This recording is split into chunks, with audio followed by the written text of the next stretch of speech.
Hello ladies and gentlemen, today we are back in War Thunder looking at the HE-111 H-6, which is a Tier 2 German medium bomber. Now, the problem with this thing is that its battle rating at the moment is very high, it's 3.3, which means that you can get into a lot of Tier 3 games, and this thing is not heavily armoured. If stuff like the Yak-9s come after you, the Focke-Wulf 190s, the King Cobras, stuff like that come after you, you have no chance. So if you get into a Tier 3 game, just wait a bit and see what the enemy is bringing out. And then, if they are bringing out the big climbers to come after you, do not fly this aircraft. But if you actually get into a Tier 2 game, which this thing supposedly is, then you will have a great time. So let's look at the armaments of this thing. You have 5 7.62mm machine guns, and they have good coverage. You have 2 side gunners, or waist gunners, which can cover you from the sides. You have 2 gunners, one on the top of the aircraft and one on the bottom, which will cover you from above and from below, and also you have that nose turret, which a lot of bombers have.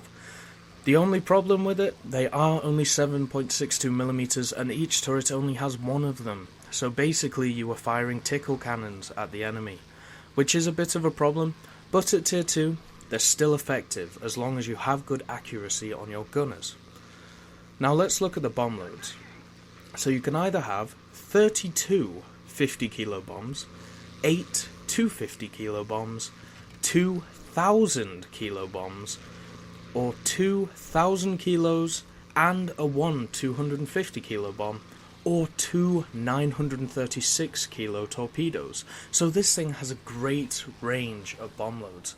And the thing is, because it has those huge bomb loads of 2,000 kilo bombs and 1 250, it's very good at taking out bases and attacking the airfield. And also, in those maps where you basically only have ships to shoot at, you have those 2 936 kilo torpedoes.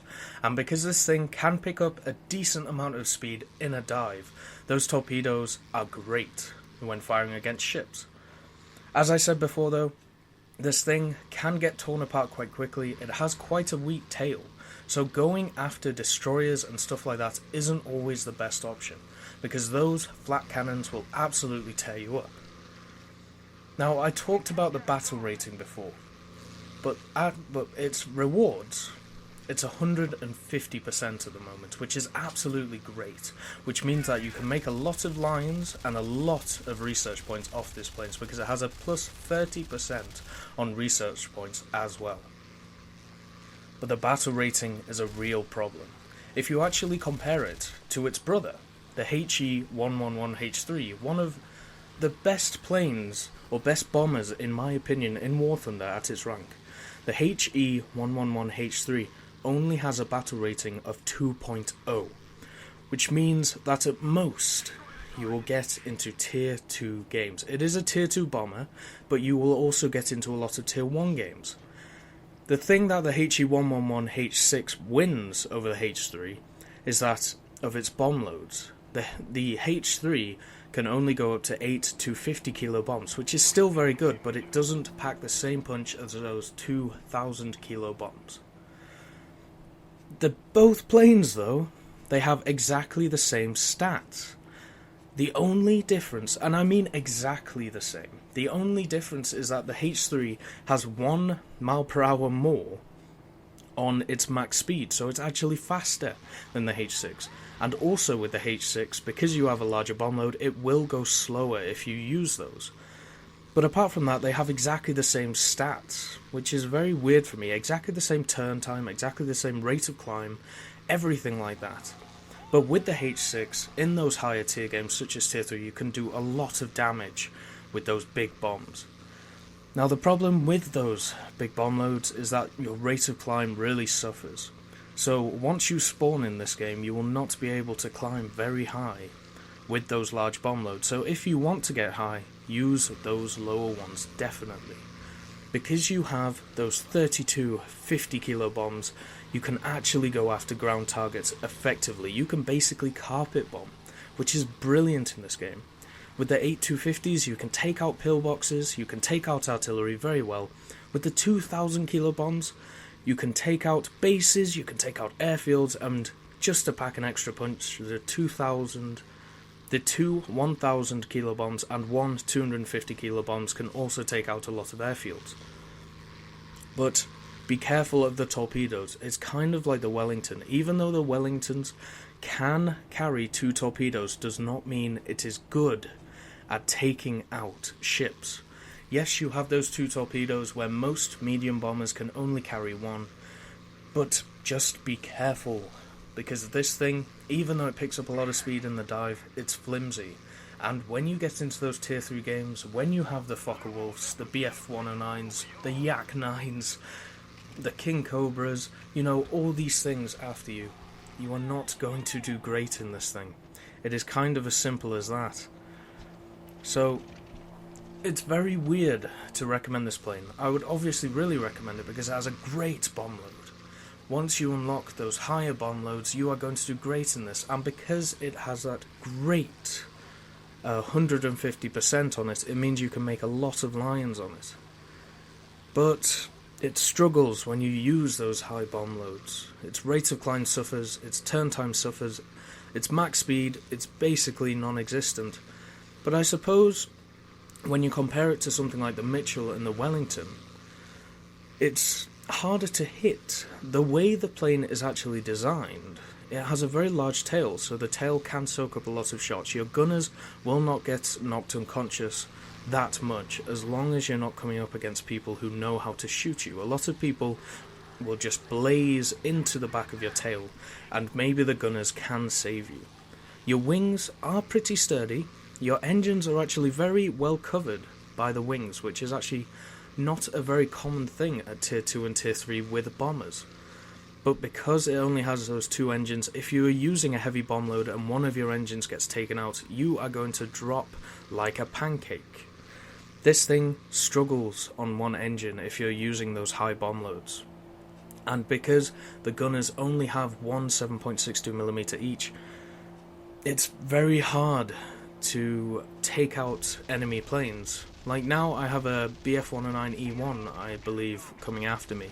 And the thing is, this shows what you can do against a BF-109E1. I mean, an E1 or an E3, whatever, it's a BF-109.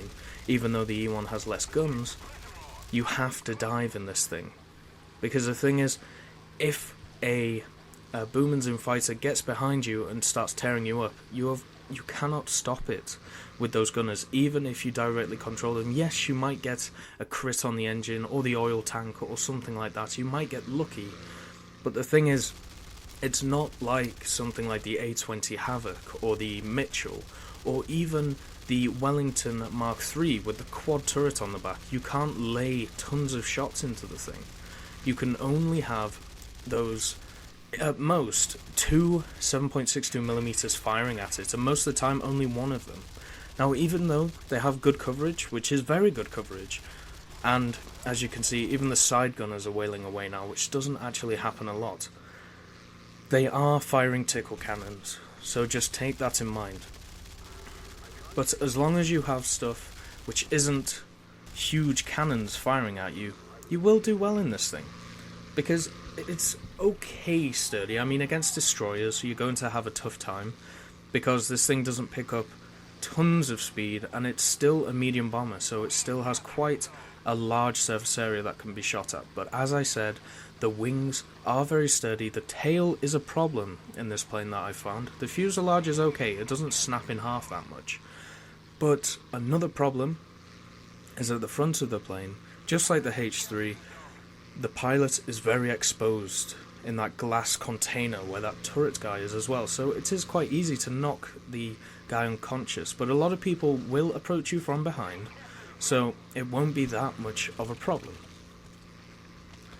The engines are okay, the wings are okay, the fuselage is okay, the nose is a bit of a problem, and the tail is a bit of a problem. And it's not like some other bombers where if you lose your tail, you still have a bit of movement, something like the Mitchell, the American bombers. This thing, when you lose your tail, it goes down like a sack of potatoes. You can't even move the thing, so once your tail gets knocked out, you might as well leave the plane. And it is a good bomber. It's not a great dive bomber, it's your typical medium bomber. Climb with it. Get away from the enemy, even though it's tough to climb. At the start of the battle, go left, go right. You don't have to go straight towards the enemy like some other bombers. And get some height, and make sure you're not the first target for people that people go after, because there's a lot of people who don't think this plane is very good. They don't think the Heinkel is very good, so they'll prioritize taking it out. Prove them wrong. This thing is great. The bomb load is awesome, and I really enjoy flying it. It doesn't lose that much speed in a turn, which is great, but as I said, it does have some problems. But a lot of medium bombers at this level do have a lot of problems, and that battle rating is definitely something that needs to be lowered. So, thank you for watching, and have a great day.